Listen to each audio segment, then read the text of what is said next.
gagamit ka ng drill kahit wala kang kuryente. Dahil ito ay cordless na siya at hindi lang isa ang battery niya kundi dalawa na.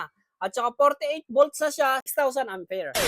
Guys, ito nga pala yung pinadala sa atin ni Tiret na driller. So malaking tulong po yung mga ganito lalo kung mahilig kayo mag-DIY. Kasi nga ito nga ay 20% more power na siya. Tapos po yung charger niya, 50% faster charging na siya mga ma'am sir. Oh, ang ganda mga bossing. Meron na siyang dalawang battery. Kaya meron na siyang battery na 48 volts si Tiret at 6,000 ampere. Sok na sa kung kayo ay nagdi-DIY. So habang naka-charge yung isa, ginagamit yung isa. At ang driller pala ni Tiret ay cordless na siya. Ito po yung power tools natin. Tingnan nyo guys, so napakaganda ng handle grip niya. Oh. Kapit natin yung battery. Ayun oh.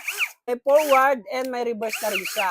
Tapos may battery indicator, tapos may LED lights. May kasama na rin siyang mga bala ng drill, mga boss madam. So, hindi na rin siya basta-basta nag-overheat dahil meron siyang exhaust labasan ng kanyang init. Meron dito, kabilaan na yan.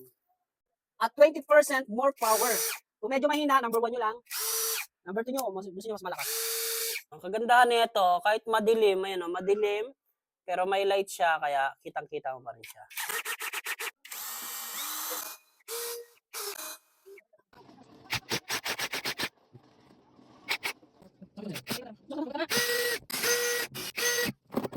At sa kagandahan nito, na-adjust siya. Ito, 1 hanggang 20.